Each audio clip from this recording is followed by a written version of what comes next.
நானும் கர்த்தாவே உம்மை நம்பியுள்ளேன், நீரே என் தேவன்.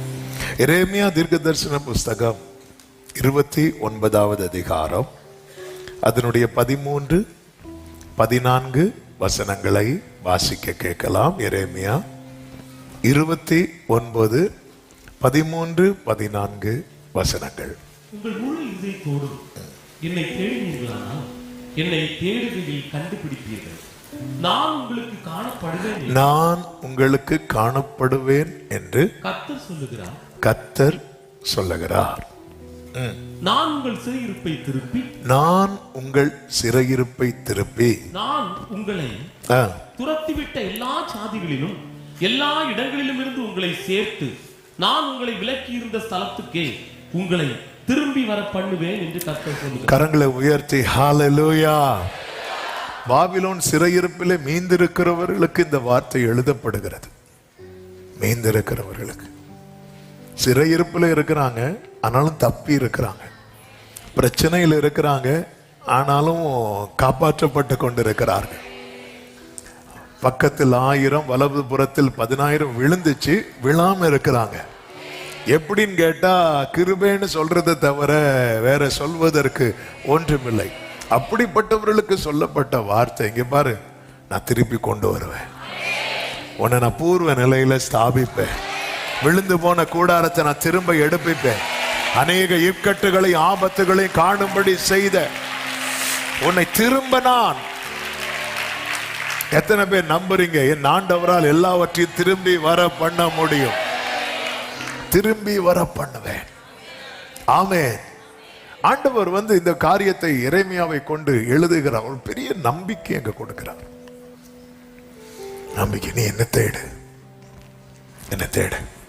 இன்று பேசும்படி 5 காரியங்களை இந்த சம்பவங்களிலிருந்து உங்கள் மத்தியிலே சொல்லி ஜெபிக்கும்படி விரும்புகிறேன்.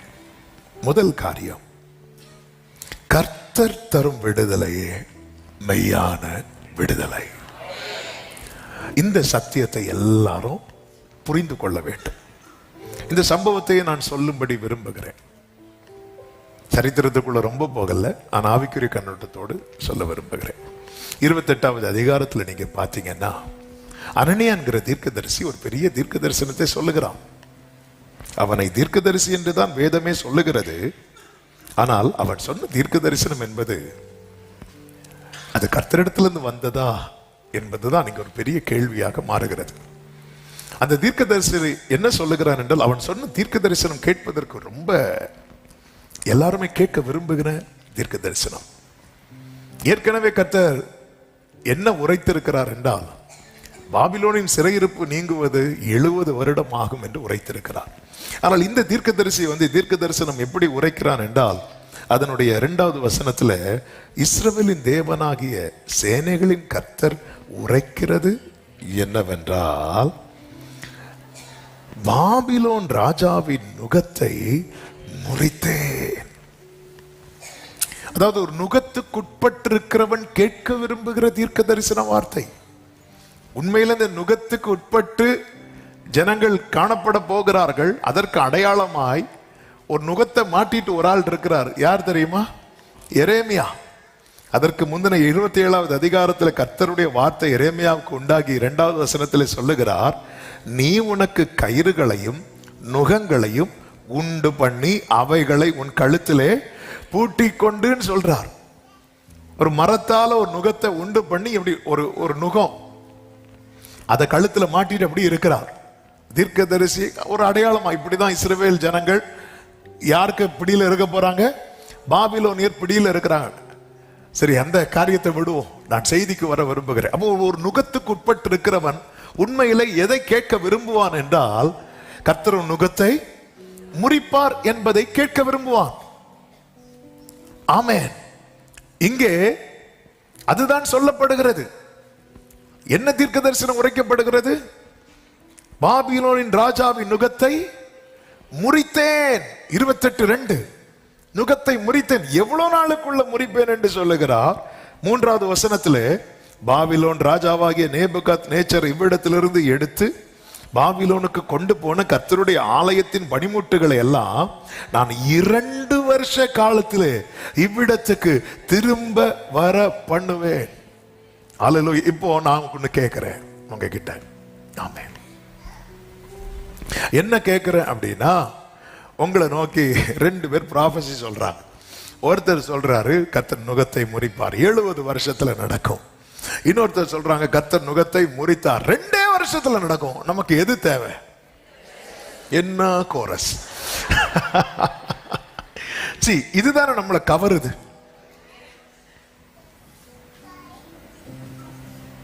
இதுதானே நம்மை கவருகிறது. உண்மையில இப்ப நுகம் முறிக்கப்படுவது இஸ்ரவேல் ஜனங்கள் எல்லாரை விட யாருக்கு மிக அவசியம் என்றால் எரேமியாவுக்கு. நுகத்தை உடைப்பேன் 2 வருஷத்துல அப்படி சொல்லும் போது எரேமியா என்ன சொல்றான் தெரியுமா? அந்த தீர்க்கதரிசியை பார்த்து 6வது வசனத்துல, ஆமென், கர்த்தர் அப்படியே செய்வாராக அப்படிங்கிறார். ஆமென். கர்த்தர் நுகத்தை முறிப்பார். இது ப்ராபசி, இது மாறாது. ஆனா இந்த அனனியா என்கிறவன் என்ன சொல்லுகிறான் அப்படின்னா, இன்னைக்கு பொதுவாகவே கர்த்தர் எரேமியாவை வச்சு என்ன ப்ராபசி சொல்றாருன்னா, இந்த நுகத்துக்கு கீழே நீ கொஞ்ச நாள் இருக்கணும் அப்படிங்கிறார். ஆனா அனனியா இருக்கிற தீர்க்கதரிசி சொல்றான், நுகமே கிடையாதுப்பா, நுகத்துக்கு கீழே இருக்க வேண்டாம். கர்த்தர் நுகத்தை முறிச்சிட்டாரு, 2 வருஷத்துல எல்லாமே செட்டில் ஆக போகுது. இதை கேட்கும் போது முதல் ஆமேன் சொன்னதே யாருதான் அப்படின்னா எரேமியா தான். எல்லாருக்கும் அதுதான் ஆசை. ஆனா எரேமியா ஆமேன் சொல்லிட்டு என்ன சொல்றாருன்னா, இங்க பாருங்க, முற்காலத்திலிருந்தே நமக்கு தெரியும், ஒரு தீர்க்கதரிசி ஆனாலும் சரி, அவங்க சொல்ற தீர்க்க தரிசனம் அது நடந்தால், அதனுடைய 9வது வசனத்தை வாசியுங்கள். சமாதானம் வரும் என்று தீர்க்கதரிசி சொல்லி இருக்க, அந்த தீர்க்கதரிசி சொன்ன வார்த்தையின்படியே வந்தால், அப்பொழுது அவன் கர்த்தர் மெய்யாய் அனுப்பின தீர்க்கதரிசியாக விளங்குவான் என்று எரேமியா தீர்க்கதரிசி சொன்னான். சமாதானம் வரும் என்று தீர்க்க தரிசனம் சொல்லி இருக்க. நீ சொன்னதெல்லாம் கரெக்ட் தான். ஆமென், அப்படியே செய்வாராக. எனக்கும் ஆசை. இது 70 வருஷம் நீண்டிட்டு போறதெல்லாம் எனக்கு ஆசை கிடையாது. எவ்வளவு சீக்கிரமா இந்த பிரச்சனை முடியுமோ அவ்வளவு சீக்கிரமா முடியணும்னு தான் ஆசை. ஆனா அனனியாவே, ஒரு சம்பவம் உங்களுக்கும் தெரியும் எனக்கும் தெரியும். ஆண்டவர் ஆரம்ப காலத்துல மோசே மூலமாவே சொல்லிட்டு இருக்கிறாரு. இங்க பாருங்க, ஒரு தீர்க்கதரிசி சமாதானம் வரும் என்று சொல்லி இருக்க, அந்த தீர்க்கதரிசி சொன்ன வார்த்தையின்படியே வந்தால் அப்பொழுது அவன் கர்த்தர் மெய்யாய் அனுப்பின தீர்க்கதரிசி என்று விளங்குவான் என்று எரேமியா தீர்க்கதரிசி சொல்றான். அது உங்களுக்கு தெரியும்ல. அப்பொழுது அனனியா என்ன பண்றான் தெரியுமா? 10வது வசனம். அப்பொழுது அனனியா என்கிற தீர்க்கதரிசி எரேமியா தீர்க்கதரிசியின் கழுத்தில் இருந்த நுகத்தை என்ன பண்றான்? உடைத்து போட்டான். எப்படி இருக்குங்க? ஆமென். எரேமியா இப்பொழுது நிமிர்ந்து, Thank you Jesus. நான் சர்ச்சுக்கு போனேன், என்னை நோக்கி ஒரு ப்ராஃபஸி வந்துச்சு, என் கழுத்துல இருந்த நுகம் என்னாச்சு? உடைக்கப்பட்டது. க்ளோரி அப்படி சொல்லிட்டு திரும்பி போகும்போது கர்த்தர் எரேமியாட்ட சொல்றார், அவன் மரத்தினாலே உண்டு பண்ணின நுகத்தை உடைச்சு போட்டால, இப்போ இரும்புல நுகத்தை உண்டு பண்ணி கழுத்துல மாட்டுங்கிறார். ஆமென். அதனுடைய 12 வாசியுங்கள். அனனியா என்கிற தீர்க்கதரிசி எரேமியா தீர்க்கதரிசியின் கழுத்தில் இருந்த நுகத்தை உடைத்து போட்ட பிற்பாடு கர்த்தருடைய வார்த்தை எரேமியாவுக்கு உண்டாகி, அவர், நீ போய் அனனியாவை நோக்கி, நீ மரநுகத்தை உடைத்தாய், அதற்கு பதிலாக இருப்பு நுகத்தை உண்டு பண்ணு என்று கர்த்தர் சொன்னார். இங்கே சொல்ல வருகிற செய்தியை கேளுங்கள், நல்ல கவனிங்க. இந்த இடையில நிறைய பேர் நம்மை விடுவிக்க முயற்சிப்பார்கள். அப்போ கழுத்தில் இருக்கிற ஒரு மர நுகத்தடி என்ன ஆகுது? முறியுது. முறிஞ்சதும் நம்மால் என்ன பண்றாரு? நிமிர்ந்தாரு. நிமிர்ந்து கொஞ்ச நேரம் ஆகல, இப்போ என்ன நுகத்தடி இருக்கு? அதன் அர்த்தம் என்ன? தற்காலிக விடுதலை இருக்குல்ல. தற்காலிக விடுதலை என்ன விடுதலை தெரியுமா? தேவன் தராத விடுதலை நம்முடைய கட்டை இன்னும் அதிகமாய் இறுக பண்ணும். தேவனிடத்திலிருந்து வராத ஒத்தாசை, தேவன் தராத விடுதலை டெம்பரரியா நமக்கு கொஞ்சம் ரிலீவ் ஆனது மாதிரி இருந்தாலும் அது நம்முடைய கட்டை, நம்முடைய நுகத்தை, நம்முடைய சிறையிருப்பை முன்னே இருந்ததை விட இன்னும் அதிகமாய் அது இறுக பண்ணுமே தவிர. ஆமென். இந்த நாளில ஒரு தேவ பிள்ளை இதுதான் புரிந்து கொள்ள வேண்டும். எனக்கு ஒத்தாசை எங்கிருந்து வருகிறது? எனக்கு விடுதலை யாரிடத்திலிருந்து வருகிறது? தேவன் தராத விடுதலை. அதனாலதான் இயேசு சொல்வார், குமாரன் உங்களை விடுதலை ஆக்கினால். யோவான் 8:36, குமாரன் உங்களை விடுதலை ஆக்கினால் மெய்யாகவே விடுதலை ஆவீர்கள். இல்லைன்னா அது மெய்யான விடுதலை இல்ல, டெம்பரரியா இருக்கும். அங்க போனேன், அவங்க கை வச்சதும் ஏதோ பண்ணிச்சு, அதுக்கப்புறம் என்னெல்லாமோ பண்ணுது. ஆமென். See, மரத்தால எரேமியாவும் அதுதான் விரும்புறாரு. ஆமென். அப்படியே செய்வாராக சொல்லிட்டு மரத்தால செய்யப்பட்ட நுகத்தடியை முறிச்சதும் மீட்டிங் முடிஞ்சு கட்ட அவுத்தாச்சு, திருப்பி வீட்டுக்கு போலான்னு பார்த்தா இதுக்கு பழைய கட்டு பரவாயில்ல. இன்னைக்கு நிறைய பேர் தேவனிடத்திலிருந்து பெற்றுக்கொள்ள காத்திராமல் ஒத்தாசைக்காக பல பாதையை தெரிந்தெடுத்து சென்று இன்னும் அதிகமான, இன்னும் நெருக்கடியான சூழ்நிலையிலே மாட்டிக்கொள்ளுகிறார்கள்.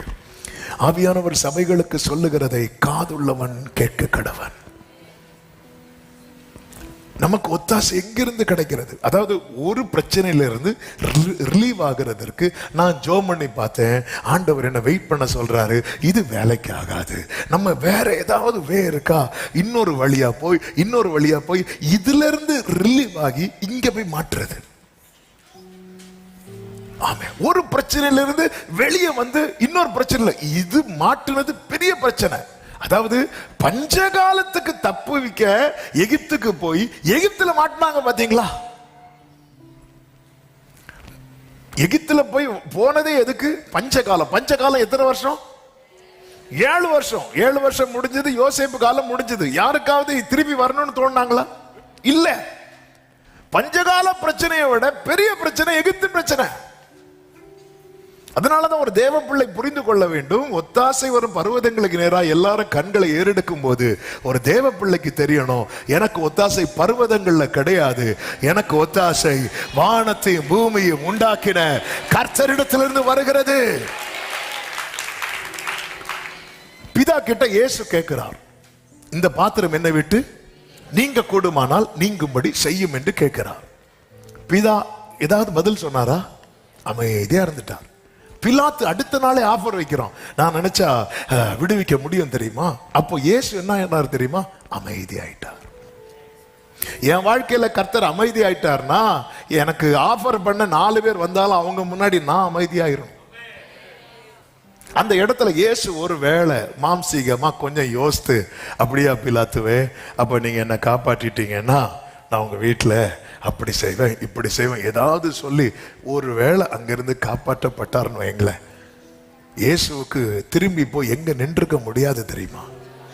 பிதாவின் போய் நின்றுக்க முடியாது. அது மட்டும் அல்ல, கொஞ்சம் முன்னாடி இயேசு காட்டி கொடுக்கப்படுவதற்கு முன்பதாக சொல்லும் ஒரு வார்த்தை உண்டு, உலகத்தின் அதிபதி வருகிறான், அவனுக்கு என்னிடத்தில் ஒன்றுமில்லை. இனி அது சொல்ல முடியாம போயிடும். அதாவது பாடு மரணம் என்பது ஒரு நாள் பிரச்சனையோட முடிஞ்சிடும். ஆனால் அந்த ஒரு நாள் பிரச்சனையிலிருந்து தப்பு வைக்க பிலாத்து கூட ஐக்கியமாக இருந்தால் அவர் சந்திக்கிற பிரச்சனை பல நாள் பிரச்சனையாக மாறி இருக்கும்.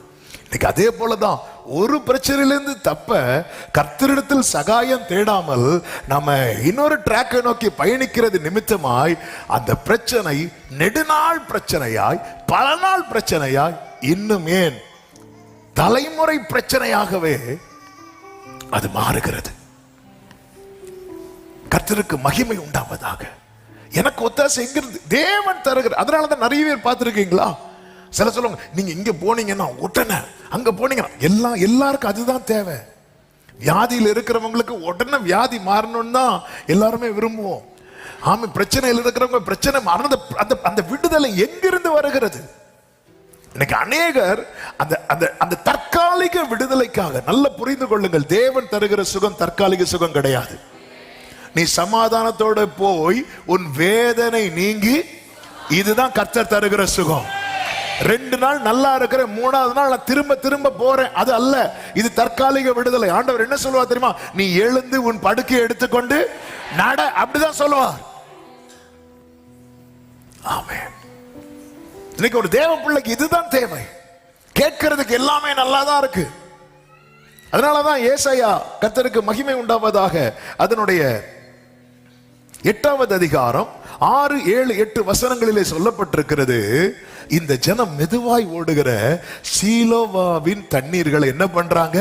அசட்டை பண்ணி.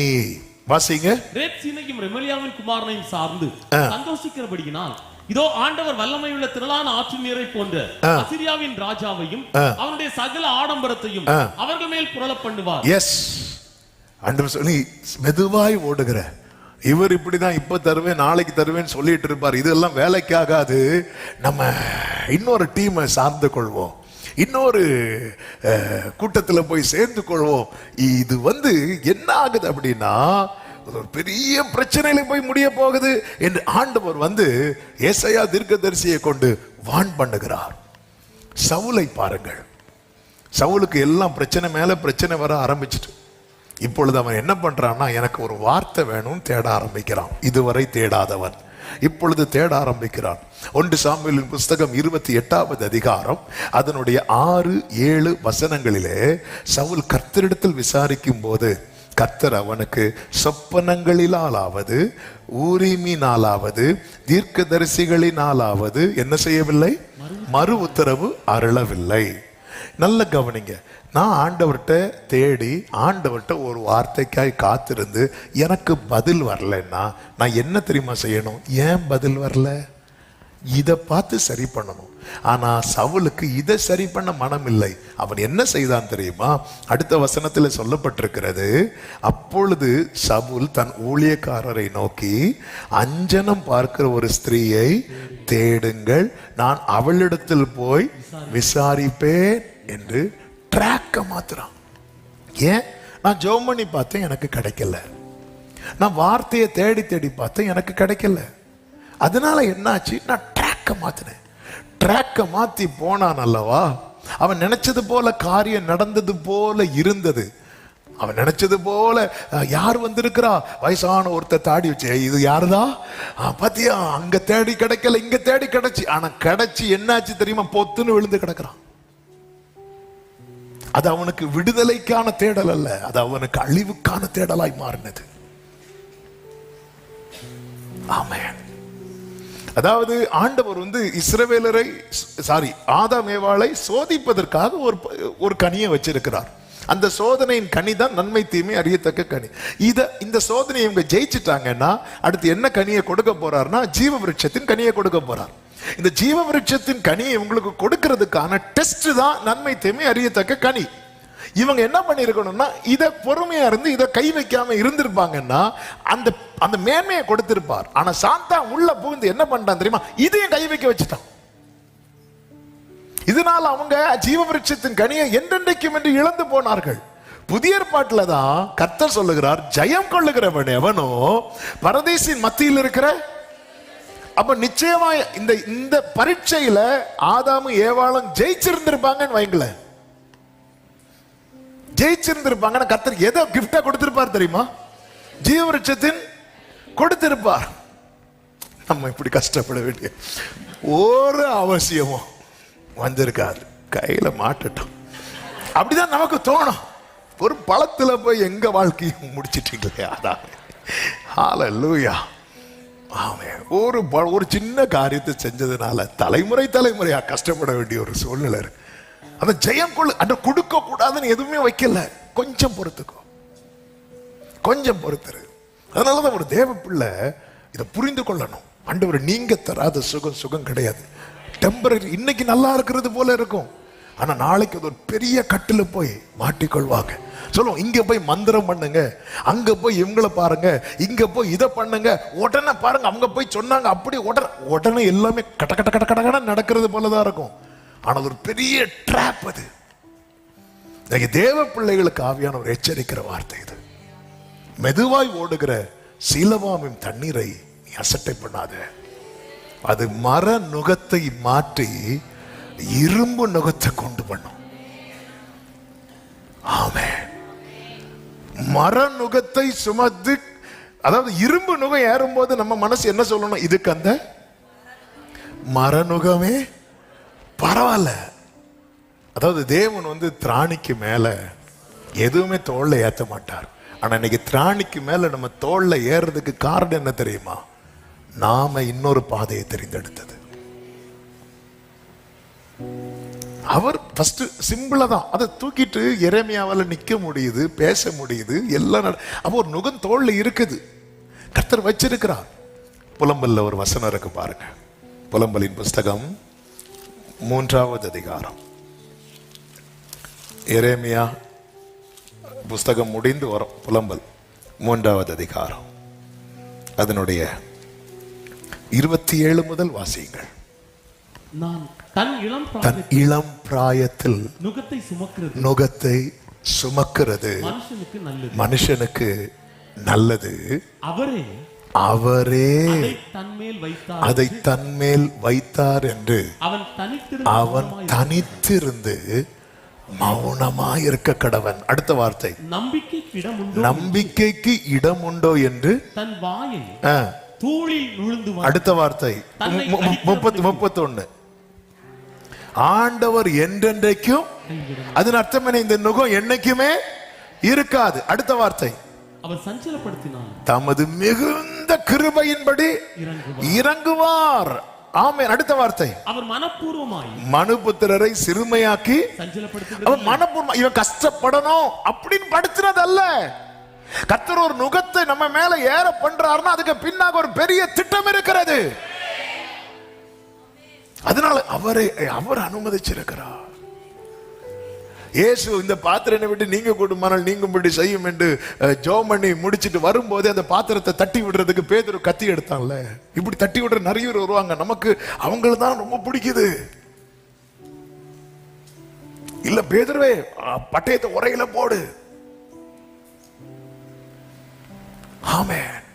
தேவன் தராத விடுதலை யாரு தந்தாலும், யாரு தரணும் நினைச்சாலும் அதனுடைய விளைவு என்ன அப்படின்னா, மர நுகம் மாறி இரும்பு நுகமாகும். ஆண்டவர்கிட்ட நான் தேடினேன், எனக்கு கிடைக்கல. எனக்கு ஆண்டவர்கிட்ட தேடி கிடைக்காததும் நான் என்ன பார்க்கணும்? எங்க இது கட்டாச்சு? ஆமென். பைப்பு டேப் திறந்து பார்க்கிறேன், தண்ணி வரல. உடனே என்ன பண்ணும்? டேங்க்ல தண்ணி இருக்குன்னு தெரியுது, டேப்ல தண்ணி வரல. லைனை தானே சரி பண்ணணும். இந்த சவுல் அதுதானே பண்ணி இருக்கணும். இவன் என்ன பண்றான் தெரியுமா? ஈஸியா எப்படிப்பா நடக்கணும்? அந்த குறி சொல்ற தேசத்தை விட்டு குறி சொல்றவங்களை துரத்துனது யாருதான்?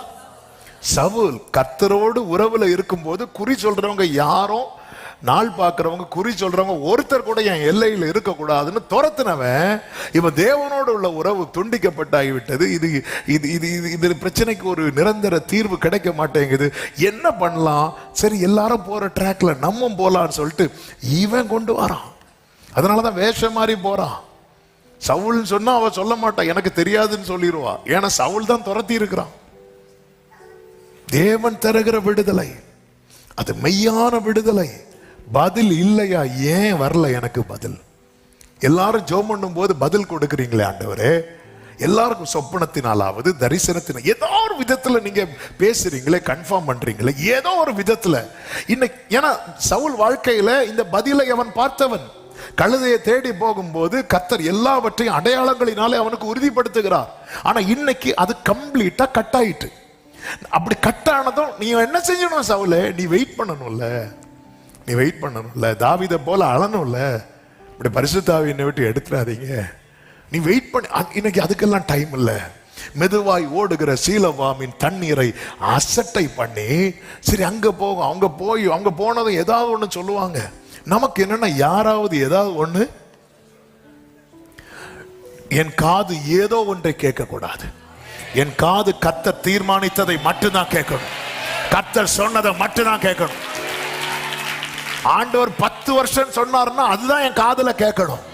சாத்தான் 10 நாள்ல சொன்னா அது என் காதுக்கு வேண்டாம். ஆனா அதுதான் நமக்கு பிடிக்குது. எரேமியாவே சொல்றார், ஆமேன் கர்த்தர் அப்படியே. எல்லாருமே அதுதான். தேவன் ஒன்றை வைத்திருக்கு. அதனாலதான் இந்த இது எழுதும் போதே கர்த்தர் எப்படி எழுதுறாங்க, மீதியானவர்களுக்கு. கர்த்தர் உங்க மேல ஒரு நுகத்தை வச்சாருன்னா உங்க தீபம் அணையார். ஆனா அந்த மர நுகம் இரும்பா மாறுச்சுன்னா கேரண்டி கிடையாது. மரம் இரும்பா மாறதுக்கு காரணம் என்ன? சில அனனியாக்களை வச்சு நம்முடைய நுகத்தை, நம்முடைய கட்டை என்ன செய்ய வைக்கிறோம், அவிழ்க்க வைக்கிறோம். இன்னைக்கு சாயங்காலம் எங்க வீட்டுக்கு ஒரு அனனியா வரார். எதுக்கு? கட்ட அவிழ்க்க.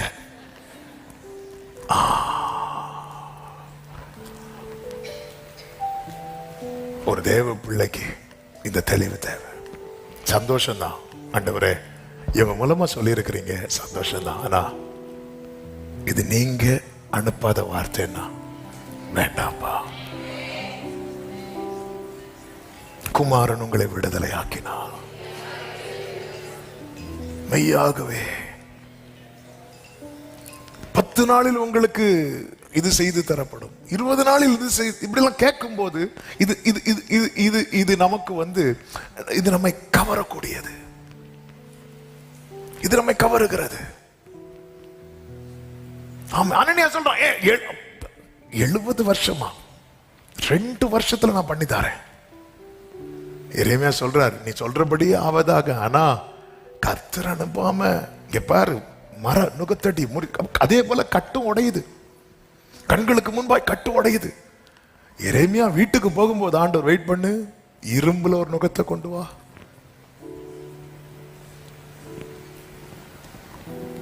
ஆமென். இங்க பாரு, சிறையிருப்பை திருப்புவேன் ப்ராமிஸ் பண்ணது நான் திருப்புவேன். ஆண்டவருக்குன்னு ஒரு டைம் உண்டு. அவர் எல்லாவற்றையும் ஆதின் காலத்தில் அவர் செய்ய நினைத்தது ஒன்றும்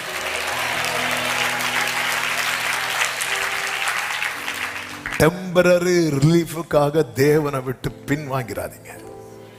அப்படி பின்வாங்கின இஸ்ரவேலரை குறித்து வேதம் என்ன சொல்லுகிற தெரியுமா? என்ன பண்ணா இன்னும் கொஞ்ச நாள் கூட போகணும்பா, இன்னும் இப்படி சுற்றி நடத்த பண்ணணும்.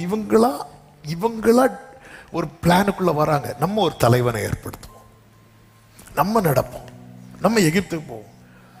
அப்போ கர்த்தர் மோசையை கொண்டு சொல்லுகிறார், இந்த வேர்டை கவனிங்க. என்னாகமம் 32வது அதிகாரம் அதனுடைய 15வது வசனத்தை வாசிக்கலாம். நீங்கள் அவரை விட்டு, இந்த வேர்டை கவனிங்க, பின்வாங்கினால் அவர் இன்னும் அவர்களை வனாந்திரத்தில் இருக்க பண்ணுவார். இன்னும் இருக்க பண்ணுவார். எங்க இருக்க பண்ணுவார்? வனாந்திரத்தில். இப்படி ட்ராக் மாறி மாறி வரோம் தெரியுமா? வனாந்திரத்தின் டியூரேஷன் கூடிட்டே இருக்கு. இன்னைக்கு செய்தி ஆமேன்லாம் கொஞ்சம் குறைவா தான் இருக்கும். ஆனா ஆவியானவர் இந்த செய்தி ஆக்சுவலா இந்த வேர்டு தந்த ஆரம்பத்திலிருந்தே பேசிட்டு இருந்தார். இந்த வாரத்துல பேசும்படி ஆவியானவர் அப்படி நினைவுல கொண்டு வந்து அப்படி நிறுத்திட்டார். என் வாழ்க்கையில 40 நாளில் கடக்க, இஸ்ரவேலர்களுக்கு வனாந்திரம் 40 வருஷம், இயேசுவுக்கு வனாந்திரம் 40 நாள். ஆமே, பின்வாங்காதவர் 40 டேஸ்ல ஜம்ப் பண்ணி வெளியே வந்துட்டார். ஆனா பின்வாங்கி பின்வாங்கி பின்வாங்கி பின்வாங்கி இப்படிதான், அதாவது இயேசு கிட்ட சாத்தா வந்தால இப்படிதான் ஒவ்வொருவர் மூலமா ஜனங்கள்கிட்ட இன்வால்வ் ஆவான். நீ தேவனுடைய குமாரனை ஆனால் ஒரு சந்தேகத்தை கொண்டு வந்து பின்வாங்க வைக்கிறது. ஒரு நாள் 1 வருஷமா மாறுது. இப்படிதான் டிலே ஆச்சு. என்னாகமம் 14வது அதிகாரம். ஆண்டவரை 10 முறை பரீட்சை பார்த்தார்கள். இந்த வசனம் ஏற்கனவே நாம் சொல்லி இருந்தாலும், ஆமென், அதனுடைய 34வது வசனம், நீங்கள் தேசத்தை சுற்றி பார்த்து 40 நாள் இலக்கத்தின் படியே ஒவ்வொரு நாள் ஒவ்வொரு வருஷமாகவும் 40 வருஷம் உங்கள் அக்கிரமங்களை சுமந்து, அடுத்த வார்த்தை, என் உடன்படிக்கைக்கு வந்த மாறுதலை உணர்வீர்கள். ஆண்டவருடைய உடன்படிக்கை இருக்குல்ல, அதை மாத்த வச்சிடாதீங்கன்னு சொல்றார். அப்போ ஆண்டவருடைய பிளான் என்ன தெரியுமா? 40 டேஸ்ல கொண்டு போனோம். ஆனா ஒவ்வொரு டேயும் ஒவ்வொரு வருஷமா மாறுறதுக்கு காரணம் என்ன? ஜனங்கள் தேவனை பரீட்சை பார்த்தார்கள், பின்வாங்கினார்கள். ஆண்டவரை தான் தேடுறீங்களா? ஆண்டவரை கடைசி வரை தேடுங்க. ஆண்டவரையும் தேடி அங்கேயும் போய் இவங்களையும் பார்த்து அவங்களையும் பார்த்து. ஆமென். சிலர் பாருங்க கைவசம் எடுக்கிறதுக்குன்னு போவாங்க. ஆமென். நமக்கு சிரிப்பா இருந்தாலும் தேவனை ஆராதிக்கிற தேவ பிள்ளைகளும் இதை போறாங்க. கை விஷம் எடுத்துருவாங்க, ஆனா அதுக்கப்புறம் வாயில விஷம் வரும். இங்க மர நுகம் மாறி இந்த மனசை விட்டு இந்த வேர்டை எடுத்துடக்கூடாது. மர நுகம் மாறி இரும்பு நுகம். ஒரு நாள் ஒரு வருஷம் ஆகுது, வனாந்திரம் இன்னும் வனாந்திரத்தில் இருக்க பண்ணுவாராம். ஆமென்.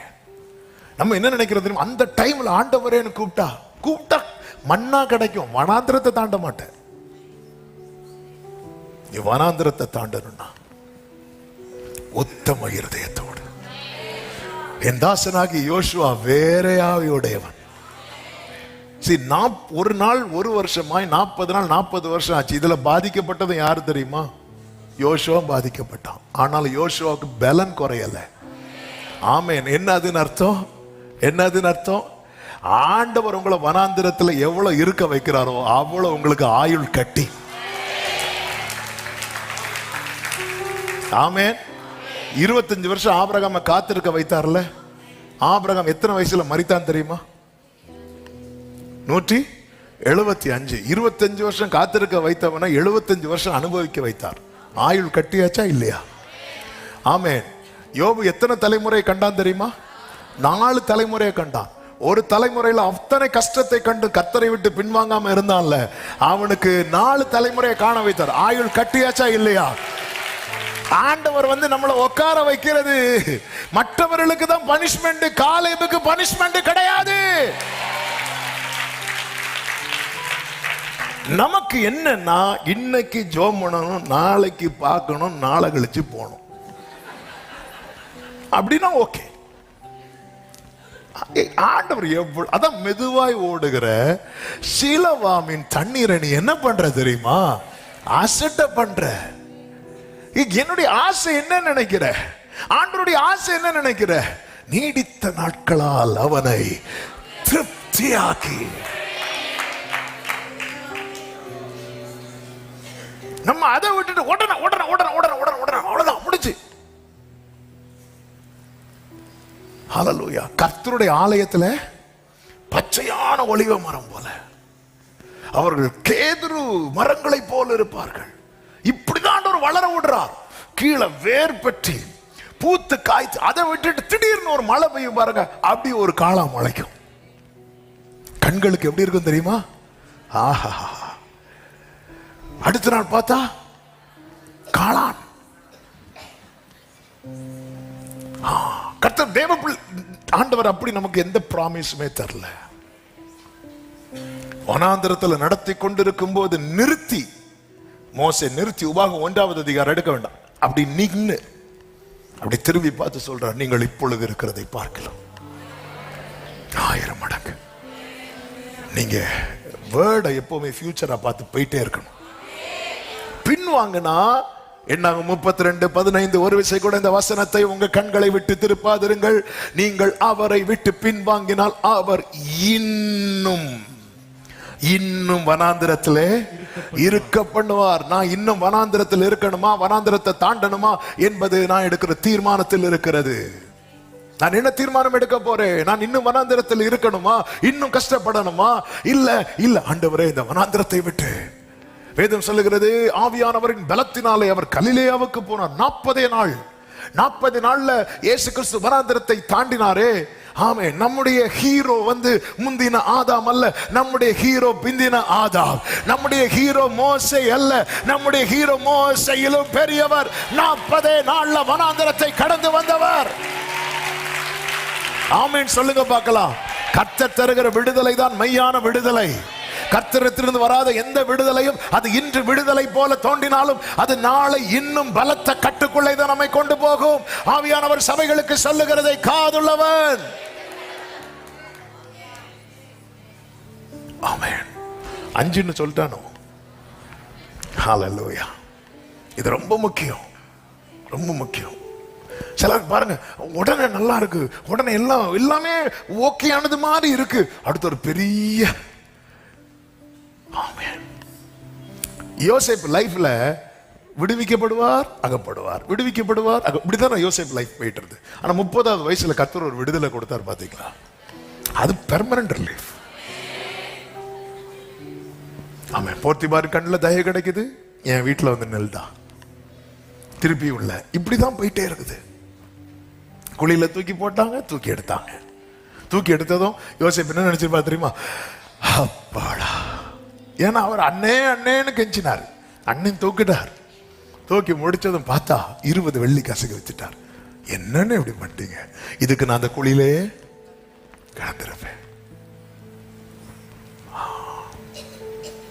Temporary relief.